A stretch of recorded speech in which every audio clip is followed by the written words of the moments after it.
Republican Morgan Luttrell is one of nearly 80 new U.S. House members in the 118th Congress. The former Navy SEAL told C-SPAN about his experiences in the military, his decision to get into politics, and about the depth of his family's multi-generational roots in Texas.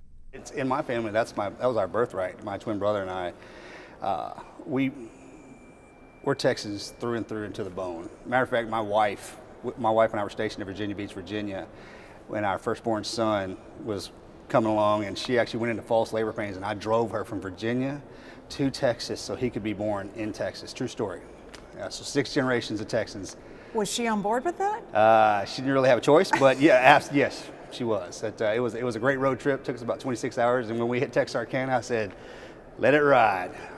Wow. My twin brother was not about to let us have our firstborn child not in the state of Texas, because I was like, "Hey, I need some dirt. I need a flag. I need a letter from the governor." He's like, "Absolutely not. That boy, his birthright is to be here in Texas." So that's what we did. Why is that so important to you? It's a Texas thing. It's one of those things that I wish I could explain it to you. I wish I had the vocabulary to articulate it to you, but it's an emotional thing for us Texans. You were raised on a horse ranch. Yes, ma'am. Quarter horse. Describe your upbringing. Hard work, dedication, weren't allowed to complain at all. My parents instilled in us at an early age, like, hey, that if you want to survive, if you like this livelihood, those horses are how we do this. So up before the sun came up, feeding and watering, and then when we got home from school off the bus, same thing. Chores, homework, sleep, bed, food, then to bed, and repeat. And I think that set us on a path early on of responsibility. Did your parents talk about politics? Absolutely not. Not something that we talked about around the dinner table or at all. This is the first time that I've been in any political space whatsoever. Obviously, politics is a big talking point now around the Thanksgiving table. You went into the military. Tell us about that decision. Most every male in our family served in the military throughout our lineage. Something my father and my grandfather instilled in us. Something my father instilled in us at an early age, and it was something, service to your country. If you want to truly care for something and love something, then defend it. And it's something that my brother and I always had plans on doing once we got out of school. So when you got out of school, where did you serve? Your twin brother, did you serve together, or did you go separate ways? I did. My identical twin brother, we were both in the SEAL teams. He actually went before I did, and then I ended up catching up, and we were at the same command. We actually deployed together. My mother didn't know that. My mother was unaware that we deployed together. We would still call whenever we could and say, "Hey, Mom, we're training." She'd go, "Okay, great, you boys. I love you. Mama loves you." And then he had a serious accident in the early 2000s, and so he exited the military, and then I kept going for another 7 years. How did the Navy SEAL experience impact who you are today? That's very profound. Being in the SEAL teams is something that I can say defined me in a way that I wish I could explain, because here we are, you're part of the most elite fighting force arguably the world has ever known. You're on the front lines defending your country. But in order to get to that fraternity, if you will, you have to be willing to give everything. And I think one takeaway amongst the hundreds more is that no matter what, once you are in the teams, you have proven that you're willing to do anything, include give your life for the people that you defend. And that's hard to, it's hard to find something like that after you get out. Do you still talk to your teammates? I do, not frequently, because you have to appreciate the SEAL teams is a bullet train going down the track.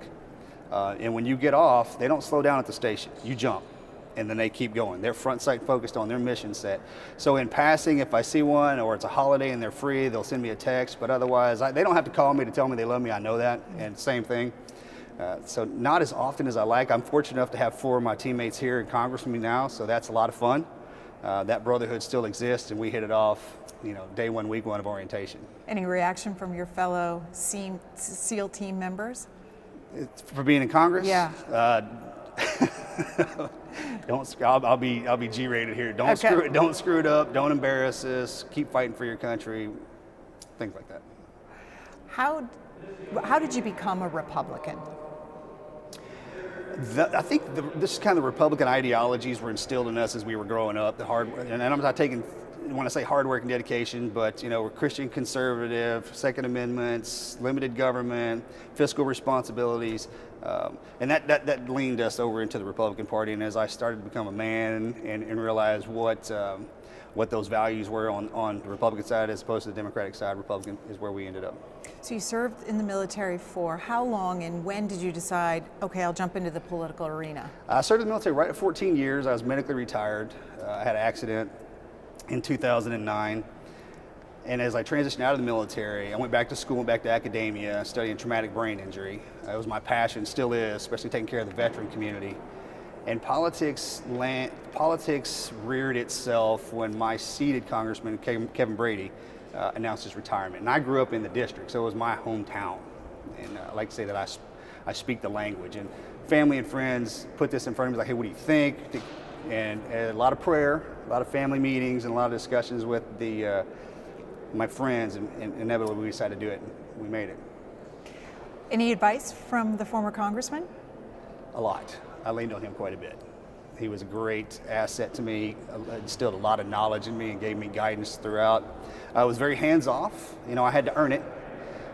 He stayed out of the primary, and once we moved into the general, and then moving past the general while I was up here, I leaned on him a lot, and he was absolutely very gracious. What did he tell you about this job?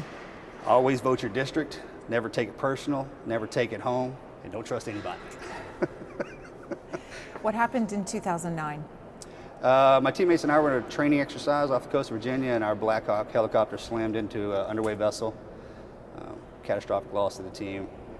I actually broke my back and traumatic brain injury, and a few years down the road after a couple more deployments, it was the writing was on the wall that my body had enough, and that was it. You broke your back and a traumatic brain injury. I did. Just a bad day at the office. Yeah. I mean, we lost one, so I'll never complain about anything. I think I was the least injured out of all of us. It was one of those things that you think about. But I would do it all over again. I'd ride that helicopter in. I mean, I wish I wouldn't have to, but I was in the right place, the right time with my guys. We were training hard in order to defend the country, and I wouldn't change a thing. What did that injury and recovery do to you? How has it shaped you? It's still part of that never give up, never quit attitude. No matter what the good Lord gives you, he tests you in ways that he knows that you'll be able to get through. And again, another bad day at the office. It's not if, but when you get hurt, especially in the teams, you're on that leaning edge. So it's one foot off, and you're taking a tumble. So that's okay. I mean, we expect it. Tell us about your sons' names, Gunnar and Lincoln. So my brother named my son, my firstborn son, Gunnar. I actually named his firstborn son. That was a twin thing in our family. We decided to do that. So he loved the name Gunnar. Gunnar Wiley's his name. He's named after Benny Wiley, one of my heroes that I grew up with. He's actually the strength coach at USC. I'm not a USC fan, but he's out there. So, and then Lincoln Wynn. I named Lincoln after Abraham Lincoln, and his middle name is another one of my heroes and teammates, Josh Wynn, who's one of my best friends. What do you hope to accomplish here in Congress?